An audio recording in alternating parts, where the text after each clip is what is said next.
Hola, ¿cómo les va? Bueno, soy Natalia Innocente. En esta presentación vamos a hablar acerca de la radiología aórtica. Esta clase es complementaria a la que dicta la doctora Daniela Londero, referido a patología cardiovascular. Eh, Quise hacer una presentación bastante corta o tratando, digamos, los temas más relevantes de la radiología aórtica. Ustedes pueden complementarlo con toda la bibliografía que proponemos en la cátedra y ante cualquier inquietud nos pueden consultar. En este caso, los contenidos de esta clase va a ser una breve reseña de la anatomía aórtica y la patología más frecuente, referido a patología congénita, particularmente a coartación aórtica, patología inflamatoria, la arteritis de Takayasu, aneurisma y síndrome aórtico agudo. Referido a la anatomía, en este esquema intenté representar de una manera bastante simple las tres porciones de la aorta, en el cual tenemos aorta ascendente, callado y porción descendente. La porción ascendente que incluye desde la válvula aórtica hasta la salida del tronco arterial brachiocefálico derecho o primer tronco supraórtico. A su vez, la porción ascendente se divide en dos partes, lo que es la primera parte o raíz aórtica, que incluye la válvula aórtica, los senos de Valsalva y el anillo aórtico, y la porción tubular, que es el resto de la aorta ascendente.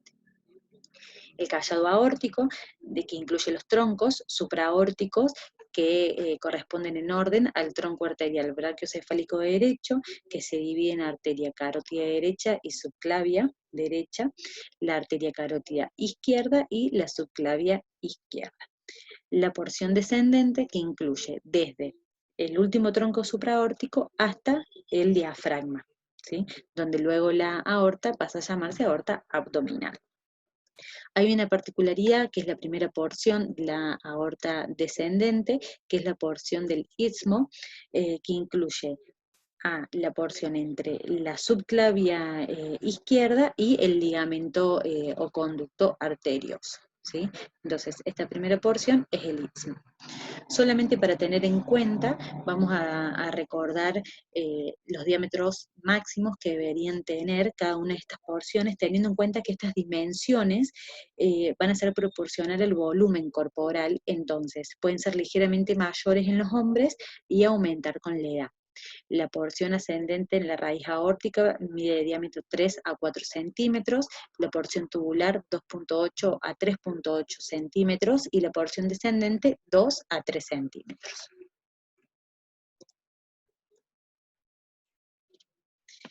Aquí en estos esquemas son cortes axiales de una tomografía de tórax en ventana de partes blandas, una tomografía con contraste. Ustedes pueden ver que la luz de la aorta está hiperdensa, ese es el diodo, ¿sí? Entonces, lo que busqué representar es la aorta ascendente, la aorta descendente. Tengan en cuenta que siempre la porción descendente aquí va a ser cercana a la vértebra, sí va a ir pegado a la columna vertebral. En esta segunda foto, el callado aórtico. Aquí de igual manera, aorta ascendente, aorta descendente. Aquí ya una porción más abajo, donde ya se comienza a ver la silueta cardíaca, es la raíz aórtica, y aquí el ventrículo izquierdo, o sea, la salida de la aorta, y persiste luego la aorta descendente. Simplemente un esquema bastante básico para que se afinen, digamos, el ojo a una tomografía o una angiotomografía de tórax. Hay varios métodos de imágenes que nosotros podemos utilizar para estudiar a la aorta. Comenzando por métodos operador dependiente, como son las ecografías, la ecografía convencional o en este caso transtorácica, que tiene la ventaja de identificar líquido en el pericardio, por ejemplo, y permite distinguir qué tipo de líquido, es decir, si corresponde a agua o a sangre, ¿sí? Permite además la ecografía estudiar la función cardíaca, la función valvular. Tiene como desventaja, como dijimos, el hecho de ser operador dependiente. La ecografía transesofágica También nos permite estudiar la función valvular y la función aórtica, permite visualizar la aorta ascendente y descendente, pero tiene problemas para ver el callado y los troncos supraaórticos por interposición del aire de la tráquea. ¿Sí? Luego tenemos la tomografía computada multicorte, que es un método muy rápido, es un método que no es operador dependiente, a diferencia de la ecografía, y tiene gran disponibilidad. La tomografía computada multicorte es de elección en aquellos pacientes que tengan una patología aórtica aguda, ya que es un estudio que se hace rápidamente. Como dificultad podríamos nombrar que se requiere el uso de contraste iodado y la utilización de radiaciones ionizantes. La resonancia magnética permite, es el estudio, digamos, más completo porque permite el estudio de la aorta, de sus ramas con gran definición, permite el estudio de la función cardíaca, de la función valvular, permite el estudio de las velocidades del flujo sanguíneo, la medición de presiones.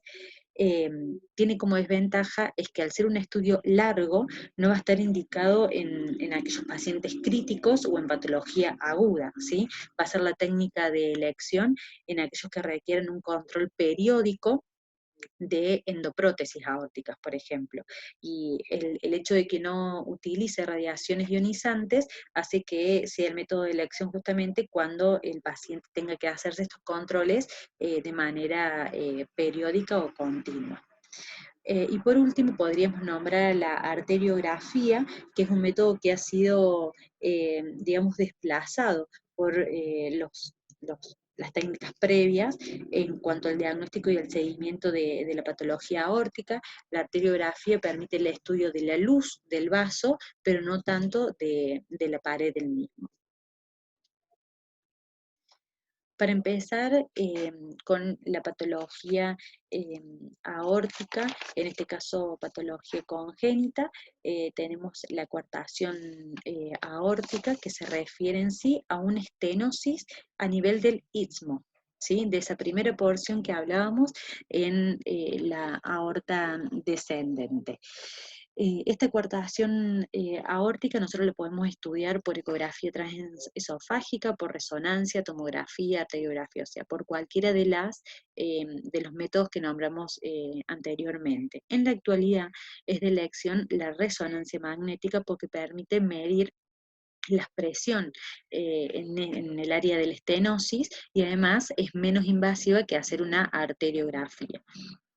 El uso de la ecografía transesofágica, como dijimos, puede ser indicada porque no utiliza irradiación, pero es un método bastante, digamos, más dificultoso en cuanto a la precisión.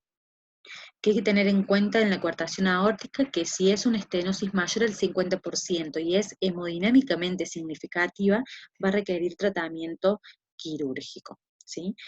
Tenemos que saber que existe una forma infantil y una forma adulta. La infantil se detecta en la infancia y se suele asociar a válvula aórtica bicúspide, alteraciones cardíacas, aneurismas, etc. Mientras que la forma adulta, aquella que se detecta en la edad adulta y se asocia a hipertensión, a estenosis de la válvula aórtica, aneurisma de la aorta ascendente, etc. Entonces, cuando nosotros hablamos que la resonancia es de elección, no es solamente porque nos permite comprobar la localización de la estenosis, el grado de estenosis, medir presiones, sino que además nos permite estudiar todo el contexto, es decir, nos permite estudiar si hay alguna alteración en las válvulas cardíacas, alguna alteración cardíaca en sí, para poder correlacionarlos con todo el antecedente de nuestro paciente.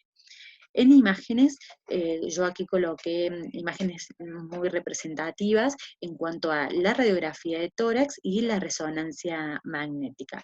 Hay ciertos signos que suelen ser patognomónicos, como ser las muescas costales, que se refieren a las muescas que quedan arriba de las costillas, visibles en la radiografía de tórax, por la ingurgitación de las arterias intercostales a causa de la estenosis, muy bien representadas en la imagen, la que de la derecha, de la resonancia, donde no solamente nos permite ver la estenosis en el istmo, sino todas estas estructuras de aspecto serpinginoso que corresponde a la ingurgitación en las arterias intercostales y en las arterias de la cadena de la mamaria interna.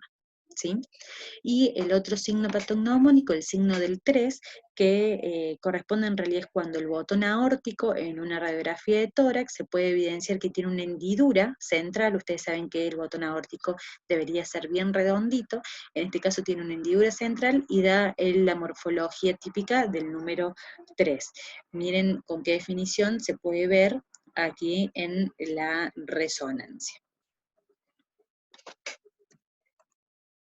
Respecto a la patología inflamatoria, nos vamos a referir exclusivamente a la arteritis de Takayasu como una inflamación granulomatosa que tiene un origen desconocido, que afecta tanto la aorta, puede afectar a los troncos supraórticos, arterias pulmonares, coronarias y renales. Tiene dos fases la arteritis, una fase aguda y una fase crónica. La fase aguda, también llamada preoclusiva, es un proceso inflamatorio que puede remitir con tratamiento corticoideo. Mientras que la crónica, o llamada oclusiva, se puede dar en la evolución, digamos, natural de una fase aguda que no recibió tratamiento. ¿Por qué decimos que es oclusiva y por qué aquí remarqué la palabra estenosis? Para que no se olviden que la enfermedad de Takayasu es la única vasculitis que produce estenosis aórtica y en menor cantidad de casos puede producir aneurismas. En el ataque en la resonancia, la arteritis se puede ver como un engrosamiento de la pared de la arteria. Ese engrosamiento va a ser hipodenso en la tomografía sin contraste. Y esto permite diferenciarlo del hematoma intramural, que es una patología que vamos a ver en las próximas diapositivas, pero eso lo tienen que remarcar, ¿sí? O sea, es hipodenso antes de colocar el contraste y eso permite diferenciarlo del hematoma. La arteritis, además, ese engrosamiento de la pared toma contraste cuando se lo administra, ¿sí? En la fase crónica se permite ver las áreas de estenosis. Yo aquí, por ejemplo, les coloqué estas tres imágenes corresponden a una arteritis aguda y esta angiografía por sustracción es una fase crónica. En la fase aguda nosotros podemos ver en esta primera foto un engrosamiento difuso de la pared en la aorta torácica descendente. En esta segunda foto podemos ver un engrosamiento difuso de la pared de todos los troncos supraórticos. ¿Sí? Miren el engrosamiento de la pared. En este caso es una fotografía de un paciente que tiene arteritis de Takayasu en un estudio que se denomina PET, ¿sí? La tomografía por emisión de positrones. Ustedes pueden ver cómo se delimita todo el contorno de la pared aórtica, la cual está inflamada y miren cómo resalta en el estudio por PET, ¿sí? En el caso de la arteritis de Takayasu crónica, como dije, produce estenosis. En esta angiografía por sustracción, ¿sí? Permite ver el área estenótica que existe en el tronco arterial brachiocefálico, ¿sí? En una proporción aproximadamente de un 50% de su luz, y cómo esta sería la carótida derecha y esta es la subclavia derecha, y bien la diferencia de calibre que hay en el comienzo de la arteria y cómo disminuye así aquí con una estenosis aproximadamente del 70% de su luz. Para pasar a una patología de la cual seguramente ya han conocido algún caso, muy frecuente hablar de aneurismas vasculares, ¿sí? Si tuviéramos que definir lo que es un aneurisma, decimos que es una dilatación que puede ser focal o puede ser difusa de la aorta, la cual debe medir un diámetro máximo de 5 centímetros en la aorta ascendente y de 4 centímetros en la aorta torácica descendente.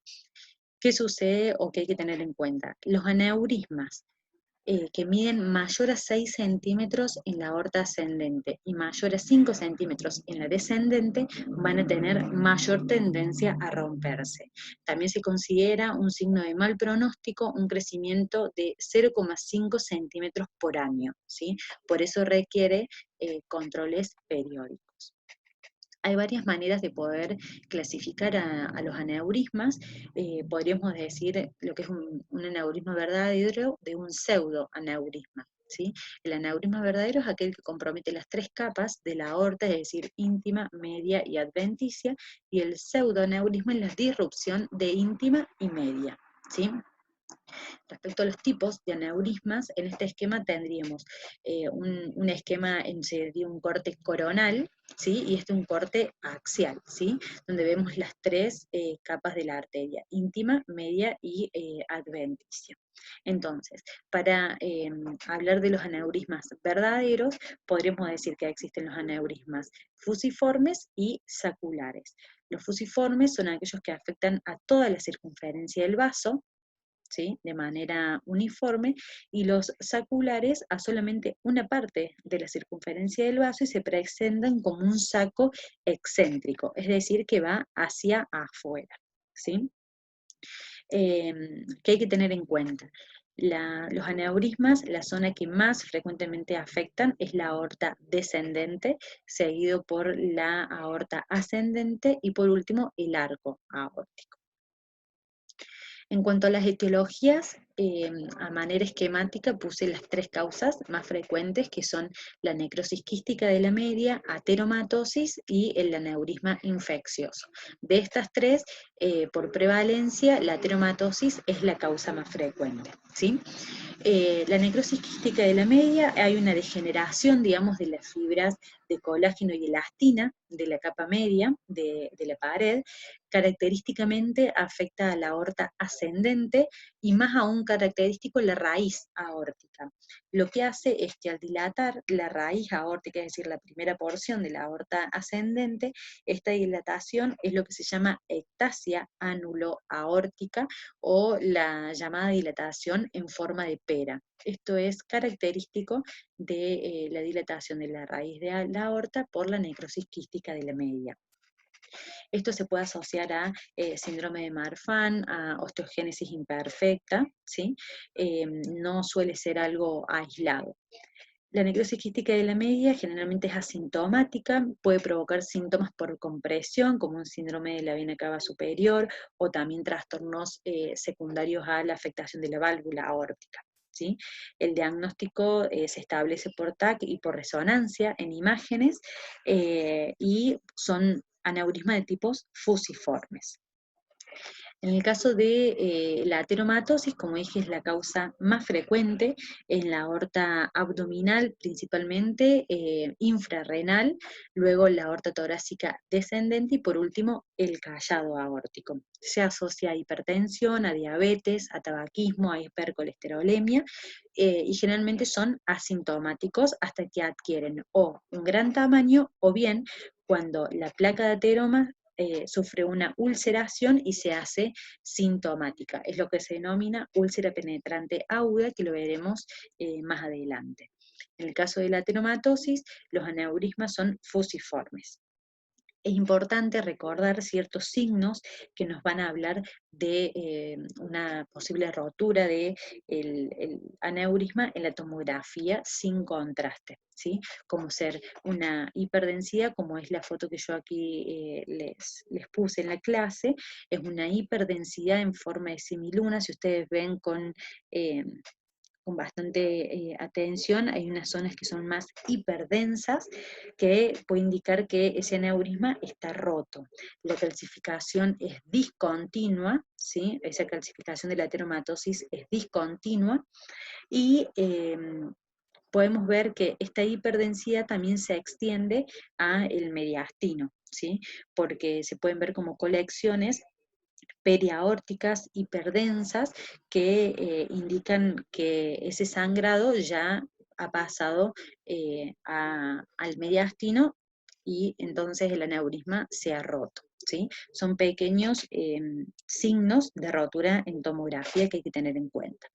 Y por último, la etiología que también incluye aquí es el aneurisma infeccioso, que es cuando sucede que hay una colonización bacteriana de la pared aórtica. Puede ser por salmonela, por estafilococo, estreptococo, micobacterias y por hongos. La sífilis terciaria particularmente afecta a la aorta torácica ascendente, preservando la raíz aórtica para diferenciarlo de otras patologías, ¿sí? En el caso de la fotografía yo les incluí un aneurisma micótico, ¿sí? Donde se pueden ver dos aneurismas micóticos en la aorta descendente, ¿sí? De morfología sacular, como dijimos, ¿sí? Como sacos excéntricos, tienen la particularidad de poder ser saculares, polilobulados y ser múltiples, ¿sí? Además, en esta fotografía se puede ver cómo hay una colección periaórtica, ¿sí? Entonces, la particularidad del aneurisma infeccioso o micótico es que son saculares, polilobulados y múltiples, y generalmente por estas otras dos etiologías son aneurismas fusiformes. El síndrome aórtico agudo es un proceso agudo de la pared aórtica que afecta la capa media y tiene un riesgo elevado de rotura aórtica e incluye tres tipos de entidades, que son la disección aórtica, el hematoma intramural y la úlcera penetrante aguda. Cualquiera de estas tres entidades pueden ser de dos tipos, A y B, según la clasificación de Stanford. La tipo A es aquella que incluye a la aorta ascendente con o sin extensión a la descendente, ¿sí? La tipo B es cuando se limita a la aorta descendente. Las tipo A requieren tratamiento quirúrgico y las tipo B tratamiento médico. Ahora bien, si nosotros tenemos en cuenta la clasificación de Beicke, hay tres tipos, ¿sí? La tipo 1 es aquella en la cual se inicia en la aorta ascendente y se extiende hacia el arco aórtico y la aorta descendente. La tipo 2 comienza y se limita a la aorta ascendente, y la tipo 3 incluye únicamente a la aorta descendente. La 3A en la descendente proximal y la 3B toda la extensión de la aorta descendente, teniendo en cuenta que este es el diafragma, entonces también incluye la aorta abdominal. ¿Por qué resalto esto? Porque siempre que haya sospecha de un síndrome aórtico agudo, se tiene que solicitar una tomografía urgente que incluya una fase sin y una fase con contraste y que incluya la aorta torácica y abdominal. Ahora vamos a ver con unas leves reseñas estos tres tipos de entidades. Primeramente, la disección aórtica, como dijimos, es un desgarro en la capa media, ¿sí? En el cual se despega la capa más interna, es decir, la más junta a la íntima, y eso se denomina flap o colgajo. Entonces la sangre lo que va a hacer es circular por la luz de la aorta, la cual es la luz verdadera, y además va a circular por la luz neoformada o luz falsa. La luz verdadera es más pequeña, es más densa, suele estar comprimida por la luz falsa en un 80% de los casos y tiene calcio en su pared.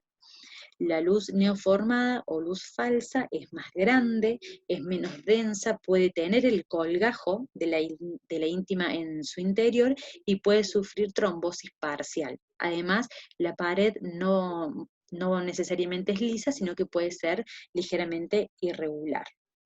En el caso de las fotografías que yo les incluí acá, en esta primera foto vemos una disección de tipo A, la cual incluye a la aorta ascendente, el callado aórtico y la aorta descendente, ¿sí?